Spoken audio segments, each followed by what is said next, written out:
Good morning, good afternoon, and welcome to today's webinar on excelling in omnichannel engagement. Looking at the number of participants that are already dialed in, I'm going to wait another 2 minutes to allow everyone to log in and get access to today's content. So bear with me. We will kick off in, let's say, 2 to 3 minutes.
Okay, welcome to today's webinar on excelling in omnichannel engagement. Purpose of today is that I will show you how to excel in the omnichannel space, provide you with some practical tips on how to go about creating your strategy and rolling it out, and hopefully inspire you with some of the industry reference cases and projects that Across Health has been involved in. Before we get going, some ground rules. I estimate this webinar to take about 45 to 50 minutes. And in between the lecturing and my presentation and showcasing of examples, you can at all times submit your questions by hitting the Q&A button and by posting a chat. I will do my utmost best to follow up on them at the end of the webinar and try to be as complete as possible. If time permits, I will do it during the webinar. Otherwise, I will distribute my answers offline. The webinar will be recorded and will be made available on our website as well. And last but not least, as said, breakfast is the breakfast of champions is feedback. So please provide us at the end of the webinar with your opinion with regards to the content that was presented to you. First, some lingo. So we're talking about how to excel in the omnichannel space. Although in life sciences industry, we talk a lot about customer centricity, customer experience, omnichannel, etc., cross-channel, multi-channel. I decided to start off this session by providing you some explanation on how we see omnichannel. In essence, it comes down to a communication and content strategy aiming at creating the best possible customer experience to your customers, your payers, your pharmacists, your patients, your prescribers, regardless of the channel that they're interacting with.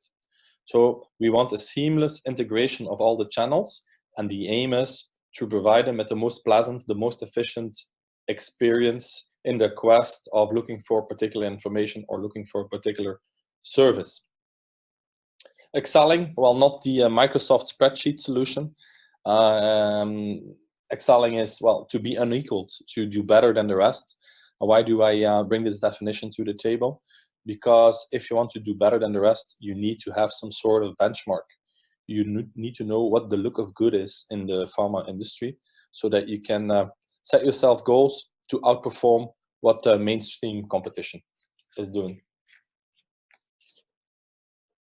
To excel in omnichannel engagement is in essence to become a customer experience champion. And when I was preparing for this particular webinar and for this particular topic, I came across a training that caught my eye, a training that is offered by Forrester, which focuses on trying to create certified customer experience champions out of their trainees.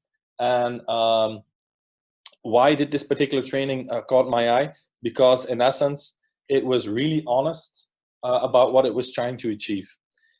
If you're trying to beef up your customer experience, there are a few crucial elements. If you want to enlighten your customers, you need to have senior management endorsement. You need to have a solid vision and a roadmap that is supported by everyone. And of course, you need dedicated, skilled co-workers in order to roll out your customer experience programs. Is it about providing your customers with a premium experience? Yes. Is it about enlightening your customers and serving them through the channels of their choice? Yes, indeed. Is it about feeding them with their preferred media format and the content and the topics that they like?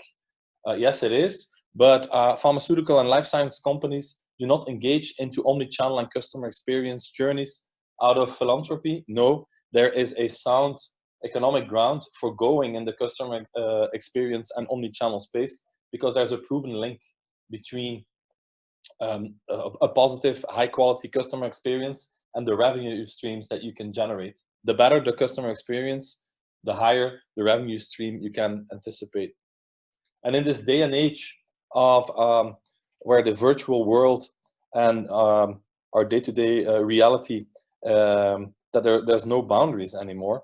So in this particular situation, the challenge that is offered to medical staff, medical and service staff, but also to pharma marketeers is how do I blend the power of digital into our offline reality? Knowing that the majority of your healthcare professional audiences are digital natives, meaning these are healthcare professionals that grew up with the internet or studied medicine when the internet was already around. These people do not consider multi-channel or digital to be innovative. They consider it to be a day-to-day commodity, and they expect the industry to engage with them in a multi-channel and digital format. When we talk about digital to customers in the life sciences industry, looking at the maturity, so quite often we get comments saying, well, digital will not work for our particular situation.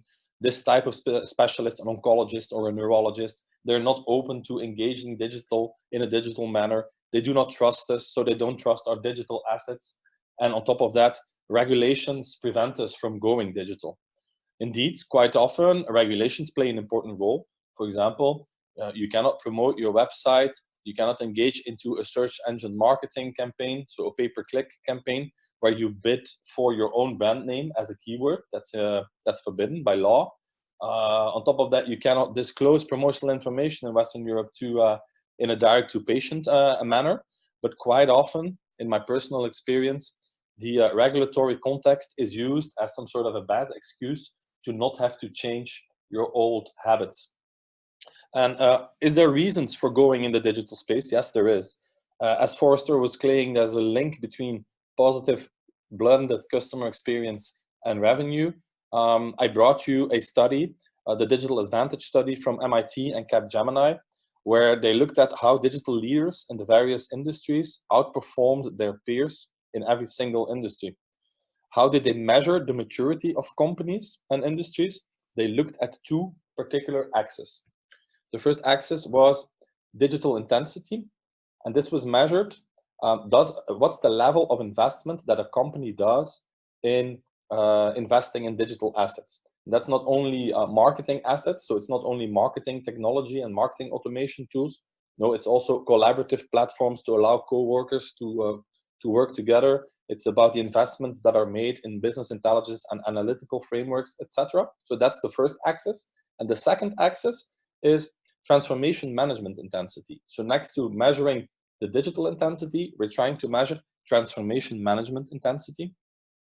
If I need to explain what transformation management intensity is, to put it very bluntly, it is a company's or an industry's ability to reinvent themselves. If we go into the digital space, do these companies have solid governance structures in place? Do they have a common company-wide digital strategy and vision? that is supported by all their staff?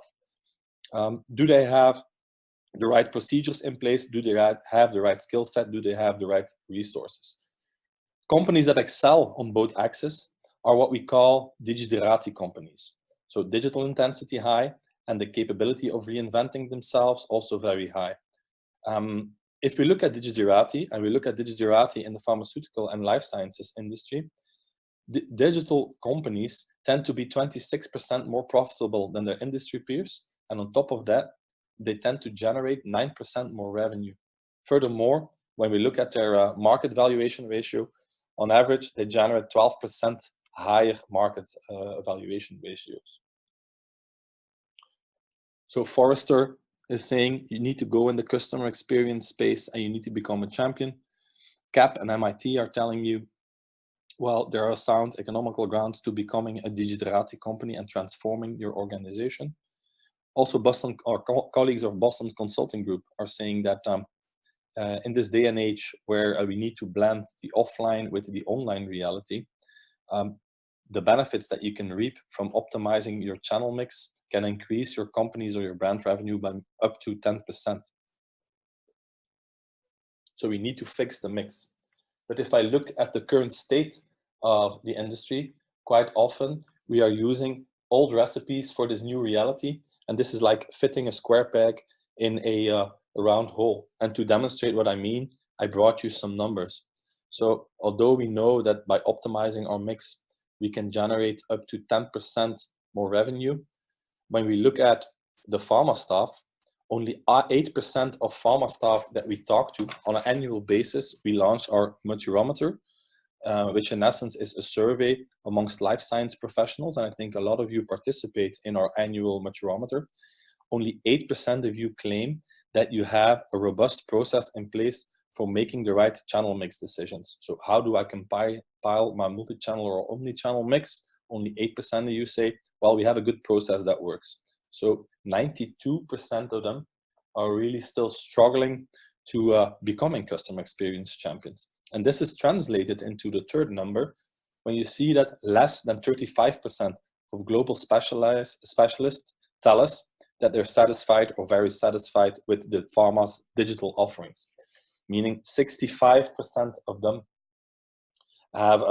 don't get the premium service or the premium experience that you're trying to give them.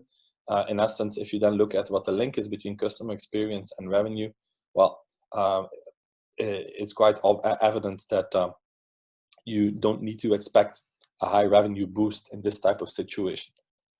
Furthermore, putting your money where your mouth is, if you look at where pharma sales and marketing is spent, we're still working with an old recipe, with only 4.5% of all pharma sales and marketing budget is spent on digital, while already in the introduction I told you that the majority, and by 2020, 70% of all European healthcare professionals will be digital native doctors. The majority of the doctors say that they want to be serviced in a mix between traditional and a new way of servicing. So a true omni-channel way that pharma has to offer them. The industry is struggling, not only from the numbers, but if we need to pinpoint where the biggest issues are, again, from our Maturometer research 2019, we were capable of isolating the top bottlenecks for the companies in the life sciences industry. Because next to the challenges that they were facing and the ambition that they have in the digital transformation space, we also ask participants, what are the key bottlenecks for going in the digital space? Number one, no surprise, regulatory, legal and healthcare compliance issues. With the side note from my side that quite often it's used as a pretext not to having to change our traditional ways of servicing and marketing our products to our target audiences. But on rank 2, 3, and 4, companies say that they don't know how to create their digital strategy, and they don't have a clear digital strategy. They lack the internal skills to go in the digital space. And furthermore, when they're challenged by their management, they're incapable of demonstrating the return on investment. So they're struggling with how to measure success. So, and this results in a phenomenon. Pharma and life sciences today are suffering from what I call omnichannel chronic pilotitis. Quite often when you talk about omnichannel, brand teams look at omnichannel as like standalone technology pilots that face difficulty when we try to operationalize them, and quite often disappoint us if we look at the user adoption once the pilot has ended. So we enter a vicious circle of disappointment, because if you're disappointed about the outcome of your pilot, it will be harder to obtain endorsements and budget from your senior executives. As a result, less budget will result in less integrated and lower ambitious programs. And as a further result, you will continue to disappoint your healthcare professionals. So this is the vicious circle.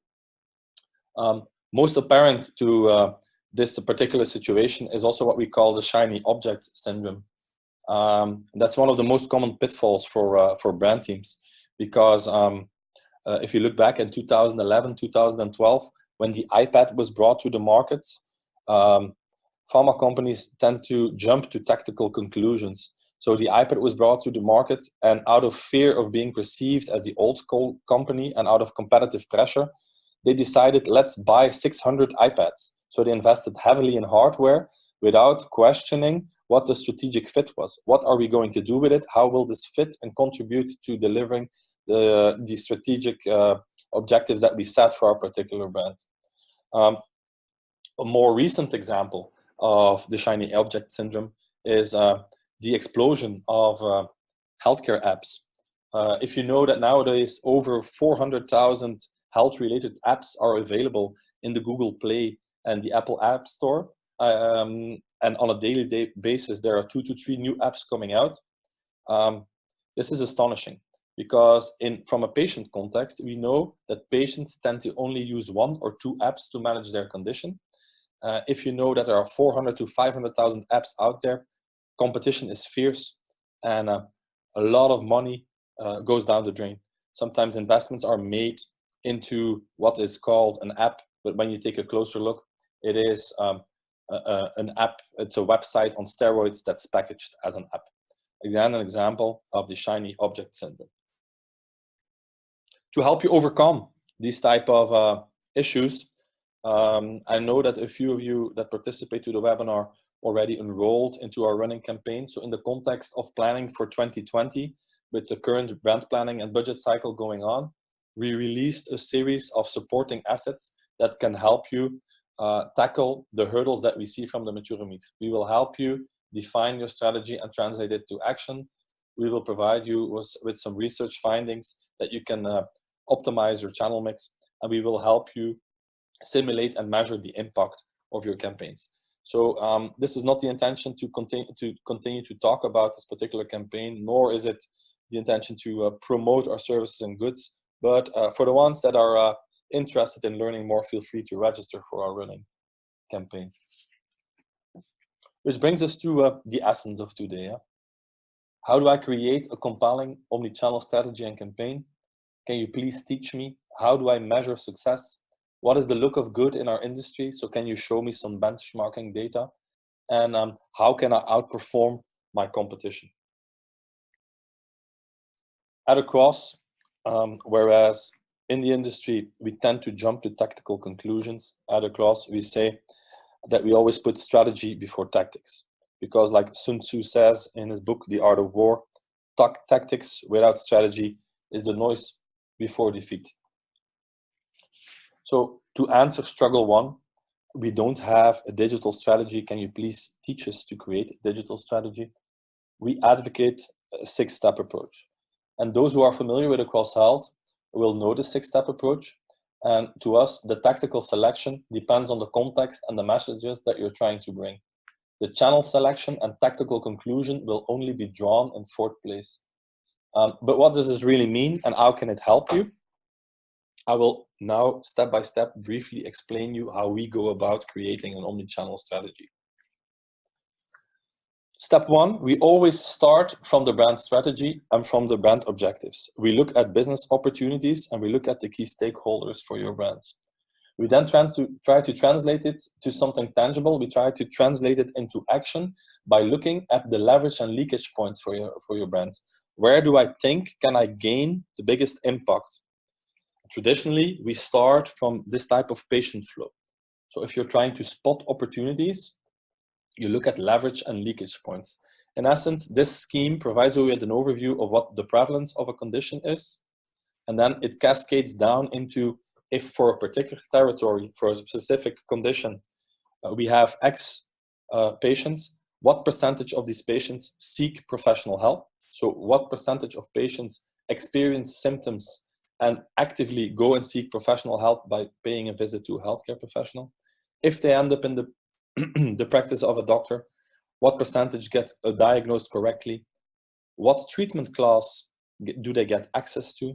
Do they get, for psoriasis patients, for example, do they get systemics and topical treatments, or do they get access to biological treatments?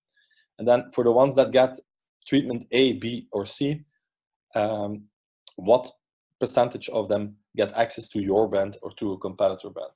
So if you look at this particular scheme, origination and presentation, by looking at leverage and leakage points, you will auto-define where you think you can gain the biggest impact, and you will define what your target audience is and automatically already start giving a direction to what content strategy you need and ultimately what message bearers or channels you will need into your campaign.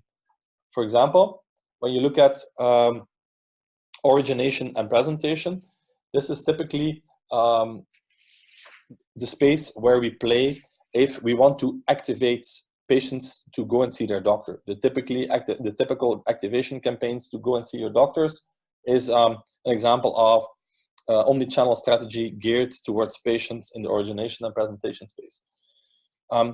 Is it not about origination and presentation? Is it about diagnosis? Perhaps you see that in the market, there's a high misdiagnosis rate. Perhaps it makes sense to engage into an educational program to try to fix this misdiagnosis issue.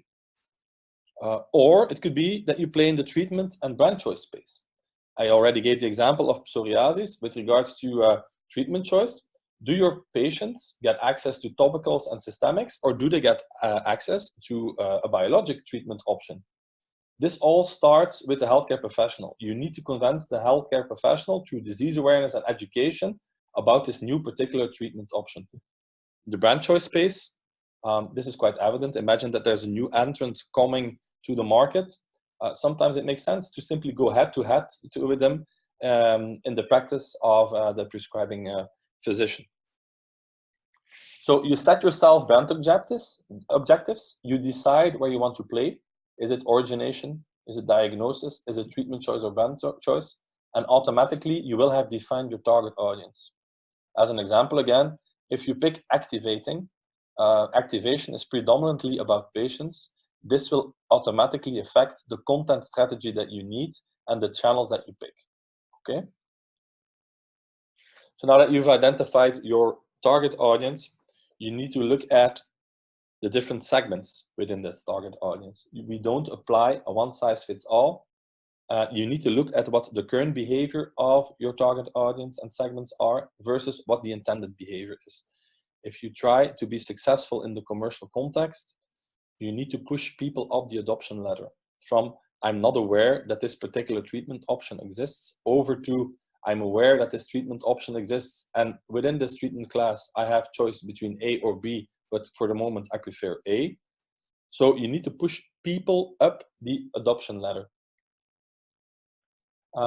Imagine that your brand strategy is geared towards treatment and brand choice, so that for your particular situation, you looked at the patient flow and you said, well, the biggest business impact and the biggest leverage point for me is in the treatment and brand choice.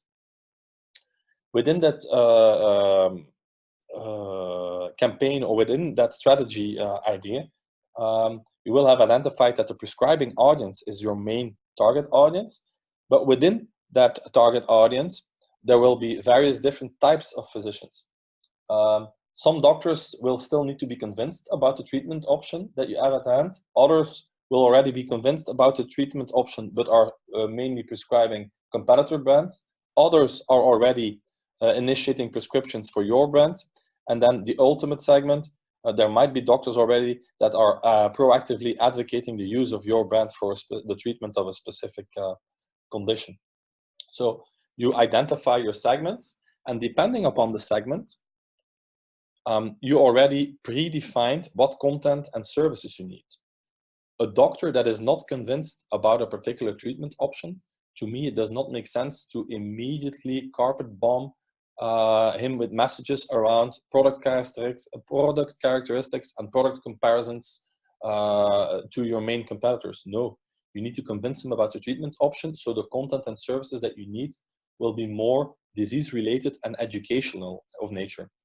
For the ones that are already convinced but still need to be pushed towards your brand, in that situation, for that type of physician, of course, you can start using purely promotional assets and product comparisons. Okay? So we didn't talk about tactics yet, right? So we started off from the brand strategy.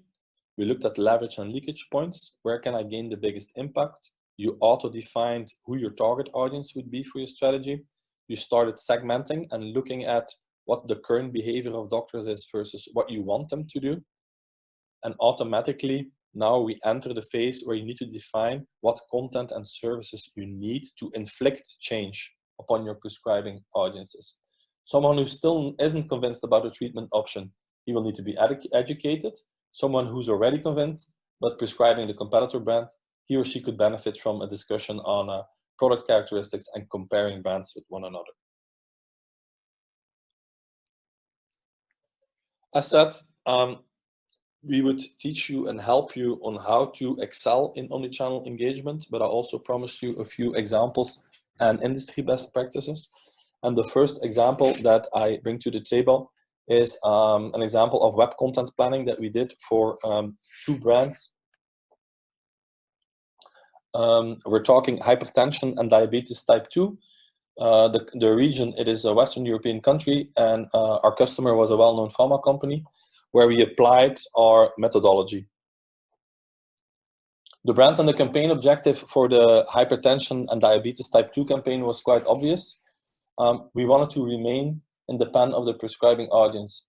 From a content point of view, it was rather difficult since we were dealing with brands that had been out on the market for multiple years and that there was no new data coming out. We had to be really creative with regards to our content strategy. When we looked at the context of the project, for us, it was quite clear that whatever we did, we needed to expose our target audience to a maximum to the brand colors, the brand logo, etc. So we maximized brand exposure. And we had to be very creative. We alternated very serious topics with more like digestible topics. When you look at the slide, this is a draft version of the campaign plan that we put together. And you can see the selected channels, you could see the selected waves and the link towards the monthly themes that we had articulated. But perhaps also important, when you look at this particular campaign, you can see that it only started in May and it ran for 9 waves. I think a very practical tip for participants to our webinar is that if you engage into a big omnichannel campaign, leave room for preparation. Typically, what we say is when you run a 12-month campaign, you need 2 to 3 months of prepping your campaign. You need to prepare the technology. You need to articulate your recruitment strategy and roll out recruitment tactics to bring people on board into your program.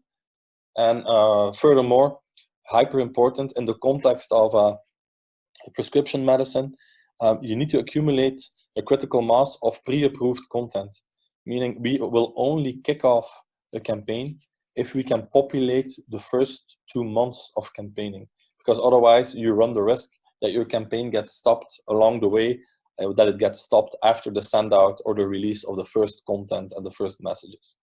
Okay. How did it look like? It looked like this, campaign overview, a few elements, a few interactive and meditainment elements were included, but a particular topic I would like to showcase is the fact that we balanced product, patient content, and serious and playful elements is at the end of the year, we collaborated with Michelin star chefs.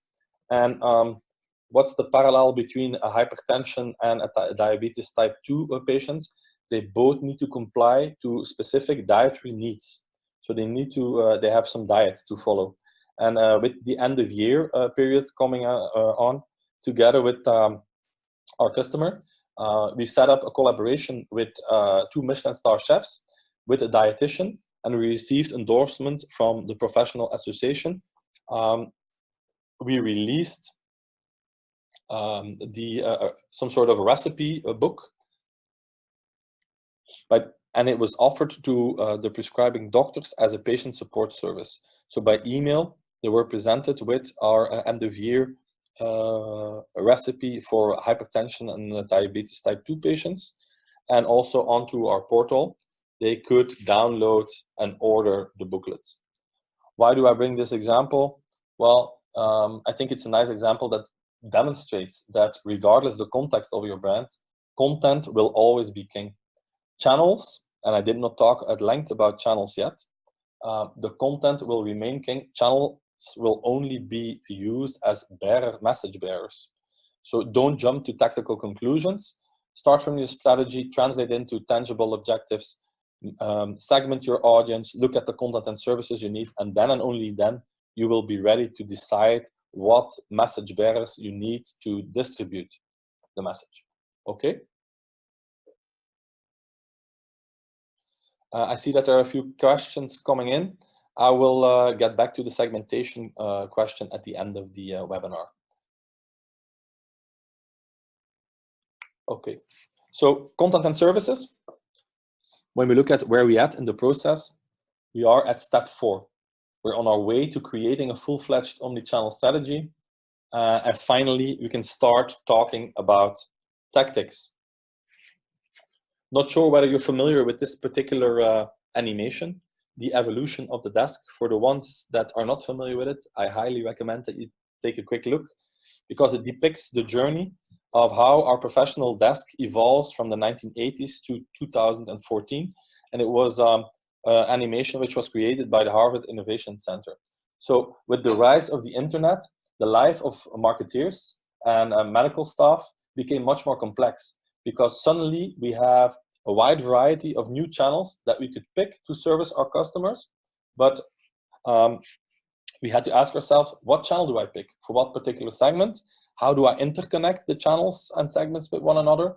How do I measure success? And how do I deploy and respect the content format that are required for this particular channels? So although marketing channels and medical channels have evolved and become more digital, when you look at the pace of innovation, even these new digital channels are changing on a day-to-day basis. Whereas initially we started talking about websites and the internet as a key example of what digital was.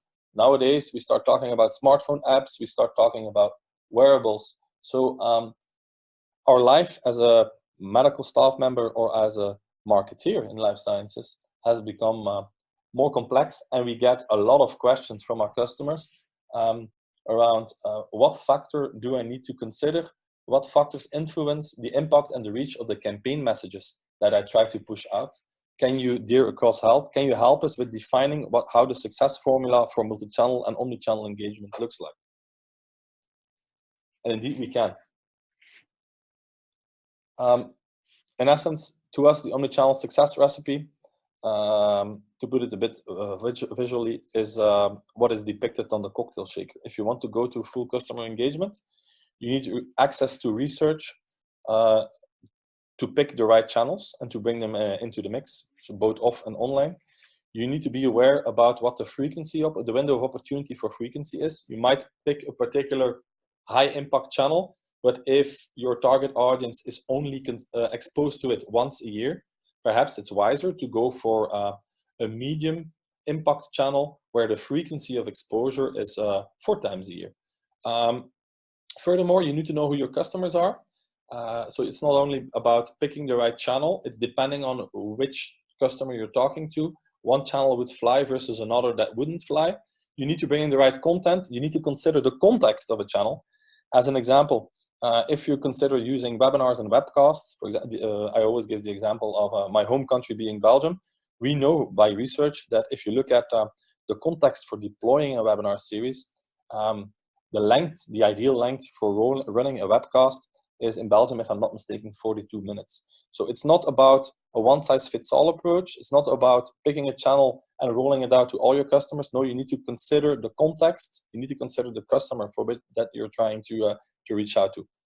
On top of that, I think you all partner with third-party media.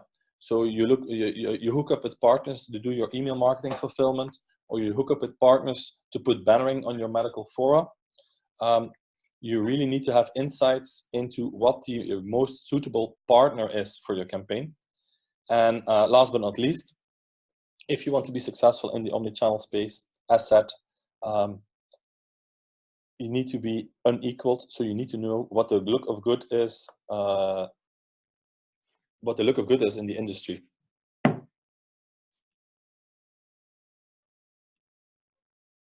How do you pick right channels? Of course, there's the reach and the impact of a particular channel, but you also need to consider the cost and the strategic fit of a channel. And for the ones that are familiar with our multi-channel navigated market research, they will see that all these elements are elements that come back into our market research. As said, right channels, right frequency, right content, right context, right third-party media, and competitive benchmarks. For the sake of time, I will speed up a bit. But so reach and impact are dimensions that you consider.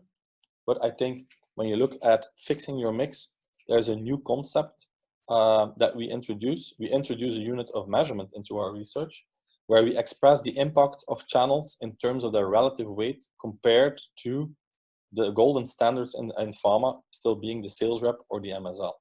So by introducing the multi-channel equivalent impact of the channel email or the channel website, you can compare what the impact is to the impact of a face-to-face detail. And you can balance it over the cost and the investment that you make there to make sound decisions in the resource allocation space. Last but not least, excelling in omnichannel engagement is knowing who leads the way. And I brought you an example from Neurology Germany. For a wide variety of channels, some of them might be picked and part of your channel mix, others might not be part of your channel mix. We can offer you insights into is it Biogen, Bayer, Novartis leading the way? Next case study. So I think we're going quite quick. I could talk at length about our 6-step approach, but let's go to the next case study to apply what we just learned. So the next case study talks about contraception market in Germany, where the target audience is obstetricians and gynecologists. Our customer had a lot of exclusivity for their major brand in contraceptive. And the challenge that we were facing was that with a reduction of 60% of the field force, the challenge was to maintain same market share and stabilize sales by lowering also the promotional costs. So if you look at the approach, what did we do?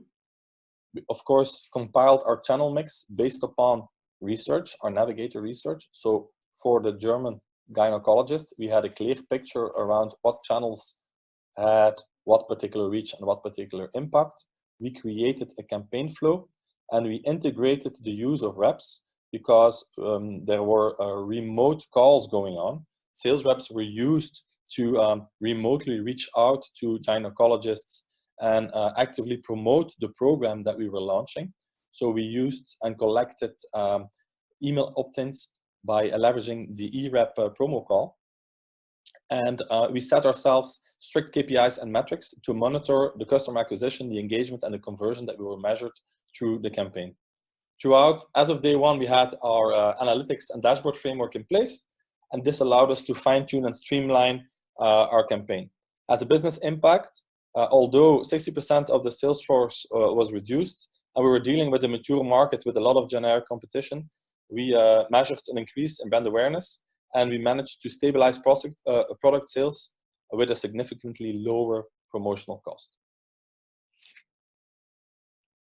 Step 5. So step 5 of the 6-step approach. Now that we got you enthusiastic about what the power is of multi-channel equivalence and how you can compare channels with one another, we still need to bear in mind the context of the industry and the context of the company that you're working in. So how do we prioritize and plan? Well, we first, when you pre-select a number of channels that you want to bring into your mix, we create a matrix that assesses business impact versus feasibility. You might dream as a marketeer of running a Twitter program and Twitter feeds, but perhaps your internal policy does not allow you for doing that. So you have to balance business impact and feasibility. Next, if you create your campaign plan, we always say that you need to balance safe bets with experiments. So there are a few no-regret channels that you should bring into your mix, but if you want to differentiate from the mainstream from what your competition is doing, please bring in some experiments that make you stand out. What we see recently is that more and more companies use, for example, remote detailing as a channel to achieve their promotional goals. So now that you have your insights into what channels that you would leverage, even if you have them from another source, the next stage isn't always easy. There's always a temptation to continue to do what you have done in the past. So this is where the value of our multi-channel equivalence concept comes in, and it can be used along your cost parameter metrics to test the different engagement scenarios. Creating the campaign blueprint from a theoretical channel mix is hard. And whereas in the past, people relied on us or on other consultancy firms to help them in a planning session to create a campaign blueprint, we at Across just released an asset which is bringing together the first 5 steps of, and even the 6th step of our 6-step approach. So we released an omnichannel planner that integrates navigator data. So imagine that you're dealing with a dermatologist in Switzerland. If you have access to Swiss dermatology data and you need to prepare for next year, you can open our omnichannel planner. You can set yourself an ambition for the individual segments that you identified. You quantify the objective in terms of multi-channel equivalence that you want to achieve. And upfront, you can start simulating the impact of your campaign. You can plan it and you can deploy it. How does it look like? Sneak peek for the ones that are not part of our Missing Toolbox campaign. As you can see, our omnichannel approach brings together all the 6 steps. On the left-hand side, you can see the channels that are selected. They were mapped out on a timeline. You even see the quantitative objective with regards to the multi-channel equivalence target and the budget that you've spent so far. You can bring in notions of segmentation, and you can also tie particular content pieces to specific waves to achieve the much desired A to B shift. Next case study. The market we're dealing with is a primary care market in Germany. 2 mature brands in respiratory. And the situation that we were facing was that our customer talked to us and said, we're going to stop the face-to-face promotion. So overnight, we're going to lose 70,000 sales rep visits. Can you help us compensate for the loss of share of voice? So what did we do? We designed and executed a multi-channel campaign, and we focused again on brand exposure. So the channel mix that was compiled was chosen based upon navigator research and the multi-channel equivalence concept. And we compiled, before running the campaign, a campaign of which we thought was capable of generating more than 100,000 interactions. And if we applied the multi-channel equivalence weighing factor, we had a campaign that in theory could compensate for the 70,000 multi-channel equivalent, the 70,000 visits that were lost. So we were capable of generating 70,000 multi-channel equivalent touches. We created the journey and we created building blocks. We ran the campaign and we measured it. And when you looked at the business impact, the success of the campaign after a long negotiation with the customer was expressed in terms of how performant we were in outperforming the carryover sales. And if you look at the success of the campaign, not only did we hit more than 90,000 multi-channel equivalents after 14 months, for the first brand, we outperformed carryover sales by 20%, and we outperformed for the second brand carryover sales by 13%. And when you looked at the investment, this was done at 20% of the full sales rep effort. Last bit of our presentation, and sorry to speed up, how to create and measure omnichannel engagement. Step 6 is you need to create a solid KPI framework, and you need to roll out tools to help you measure success. In every workshop or training that I give, I always ask trainees or audiences to answer 2 simple questions.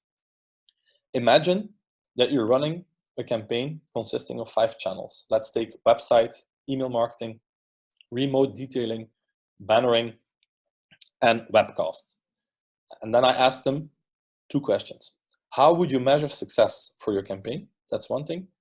And more importantly, in the introduction, I told you that part of the success equation for coming to optimal customer experience is senior endorsement. How will you report progress of your campaign to your senior management? So tell me how you measure success for these particular channels, plus tell me how you will report and convince your senior management that you're on track.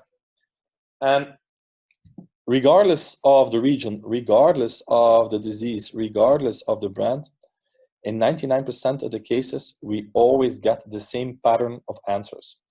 Don't mind the quadrant approach yet, but in essence, when we ask them the first question, how would you measure success? They throw numbers at us.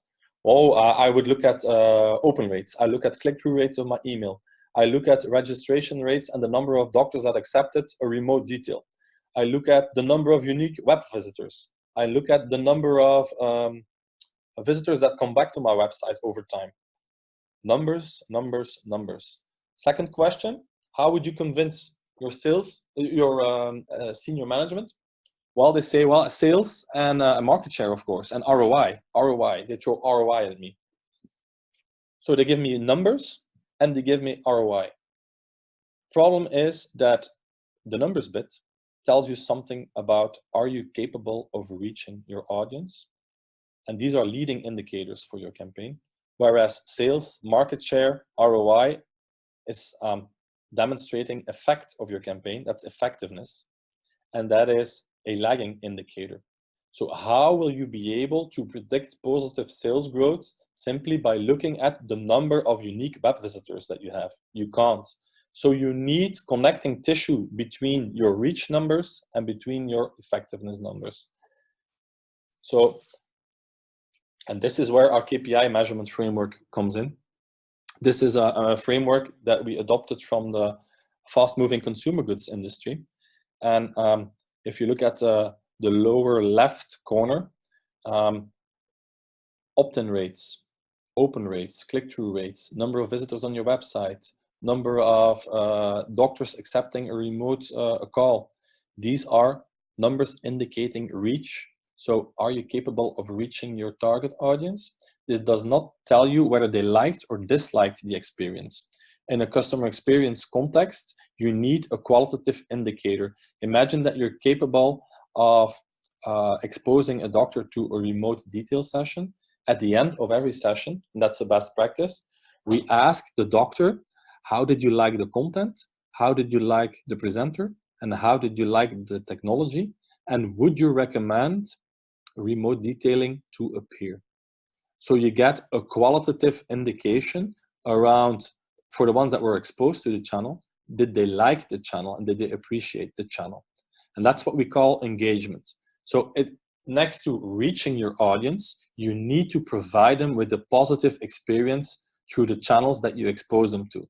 And that's what we call engagement. And if you're capable of offering a positive experience in, let's say, the remote detail channel, over time, this will influence their general opinion about how they feel, not only about the channel and your program, how they will feel about your brand, how they will feel about you as a company. And that's what we call conversion. And conversion is a qualitative indicator, and this is channel independent, and you can, of course, measure it. A good measure for measuring conversion, so not related to a particular channel, is measuring prescription intention.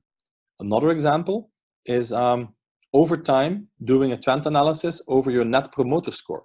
You can ask doctors through the voice of the customer survey, etc. How likely would you recommend my brand to a colleague or a peer? And then if you do it at the beginning of a campaign, in the middle of the campaign, and at the end of the campaign, and you can see that the NPS score is going up, that means that your conversion rate is likely to go up. And that's what brings us to the last quadrant, to effectiveness. If you're capable of converting people, effectiveness of your campaign will follow.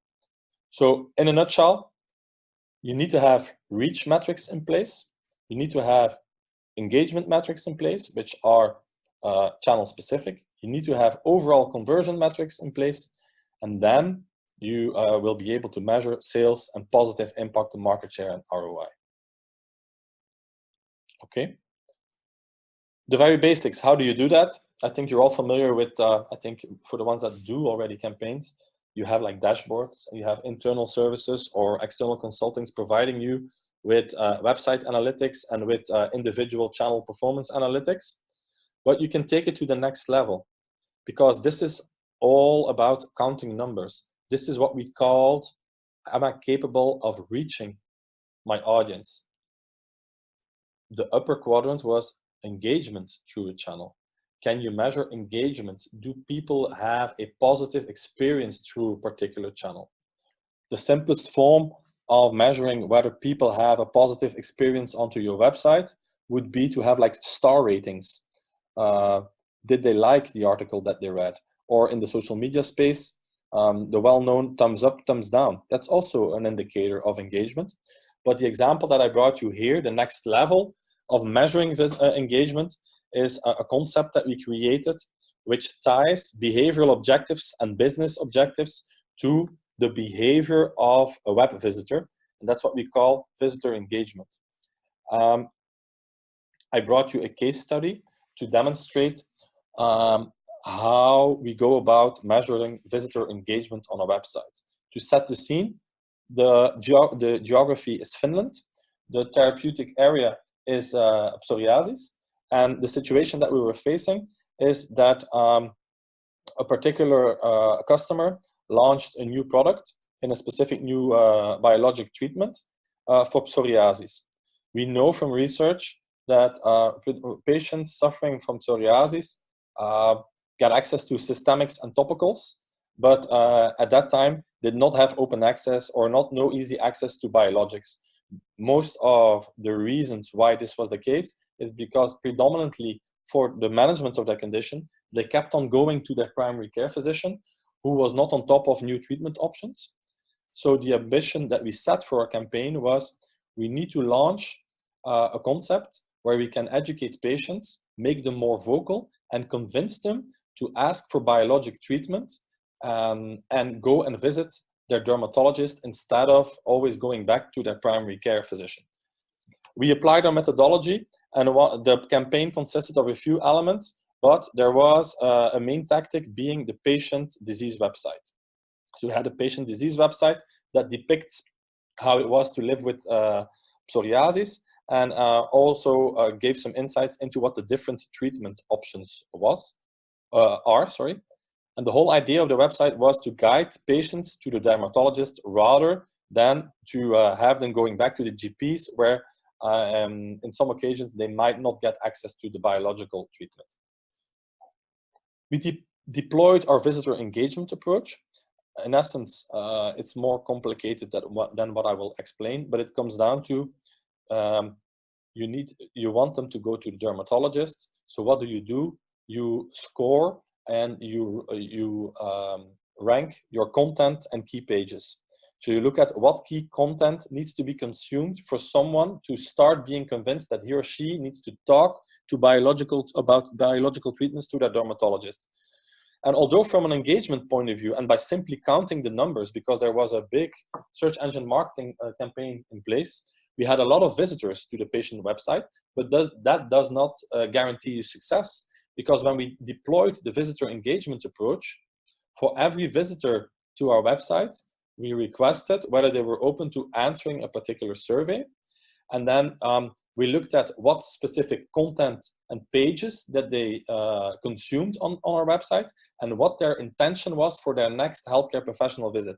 And as you can see in the first results, although everything had been put in place to push patients to dermatologists and talk about biological treatments, you can see that for the ones, the light blue series, that did interact with the key pages on the website, still the majority said, I will go to my GP and discuss the treatment option I picked in my previous question. So we must be doing something wrong. We reported this back to the brand team and we had an open discussion with them. It was obvious that although they thought from the dashboard that they had a lot of visitors and that they were doing a great job, you could see that the objective that was set for the campaign was not met. So we started asking questions. Is your key message visible enough? How is the main navigation organized? Are we providing too little or too much information? What type of information are we bringing to the table? Is it too scientific or is it put in layman's terms, etc., etc.? So after a review round, we started together with the brand team. They started reviewing their content strategy and they reshuffled their website, they restructured it, and they relaunched it. So we tweaked it, re-evaluated it from a visitor engagement point of view. And as you can see, for the people that did interact with key pages, there was a growing trend towards complying to the objective that we set, saying, I want to go to a dermatologist and discuss the treatment option that I picked in my previous question. If you have questions, I'm offline more than willing to share full details of the examples that I bring to the table.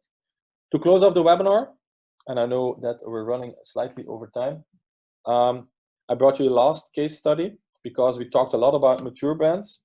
I brought you an example of a growth product where we did not only use omnichannel approach in a marketing context, but where we involved actively the salespeople.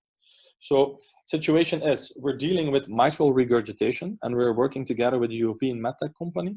They were launching a new device capable, a new treatment option for a very prevalent heart condition.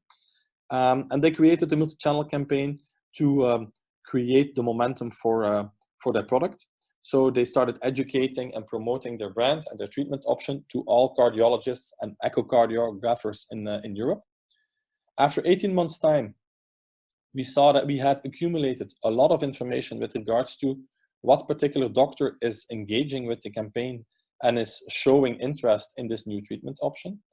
And what we did then is after 18 months together with the brand team, we started creating a scoring mechanism. So we started prioritizing doctors based upon their behavior in our campaign. As of the moment that someone achieved a threshold of X points, he or she was considered to be eligible for a visit. So what we did is we turned a multi-channel and omni-channel approach into a day-to-day sales service by trying to offer a service to the sales operations capable of identifying who should I visit next. How did it look like? So we kept track of all the data and the interaction activity history of particular doctors, and we created a nice overlay. So if you are responsible, and this is the German territory that you see on screen, imagine that you're responsible for the greater Berlin region.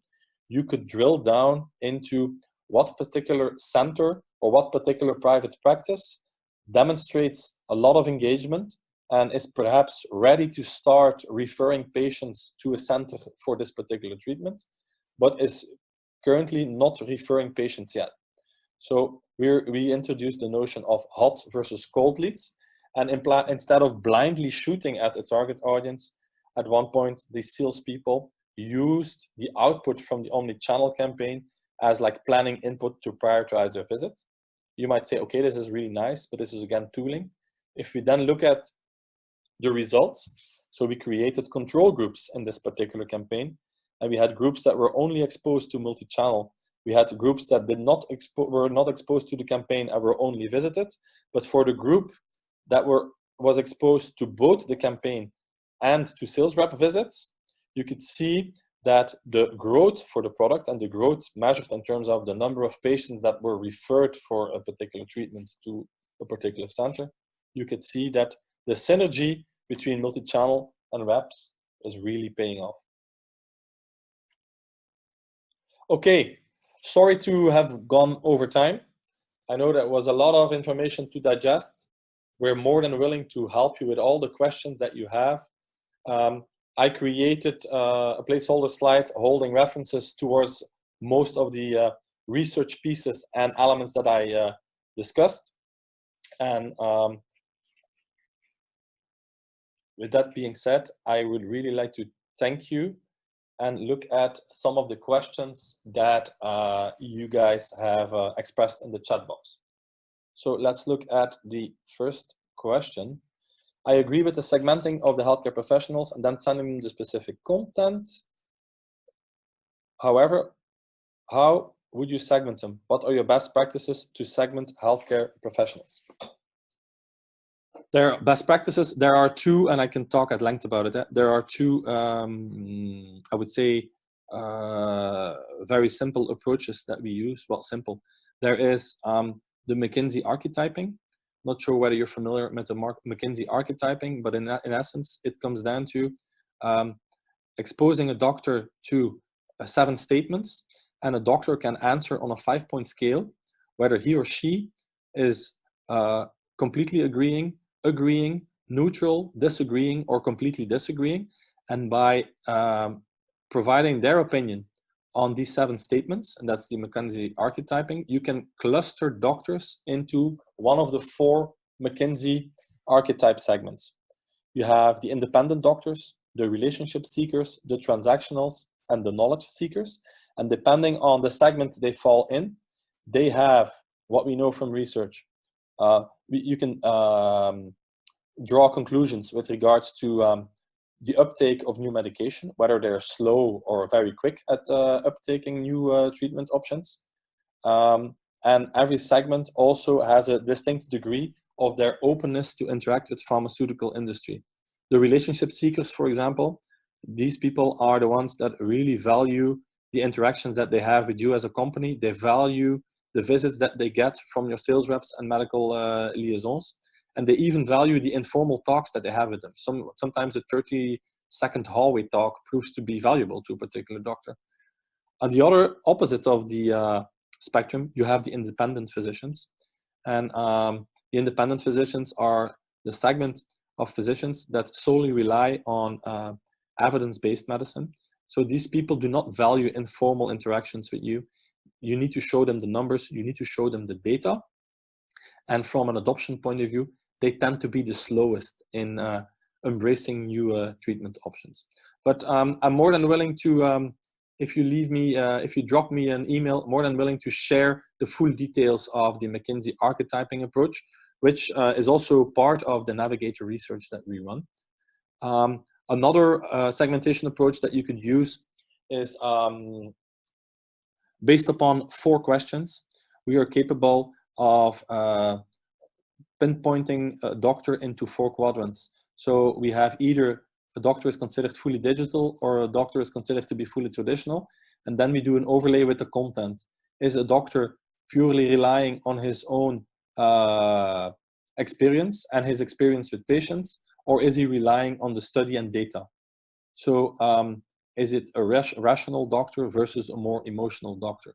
So based upon 4 questions with the auto-correction mechanism, we can segment a doctor into, is a doctor a digital experience-based one, or is he more a traditional relationship-seeking physician, which is more open to patient support materials? Okay, so drop me an email. Unfortunately, the attendee is anonymous, so I don't know who it is. Just drop me an email and I'll give you full details. Then I have a question from Shamim. Will the slides be shared? yes, we will distribute the recordings of this this webinar. And if you have more in-depth questions with regards to the topics that were discussed, just you have my email on screen. Just drop me an email.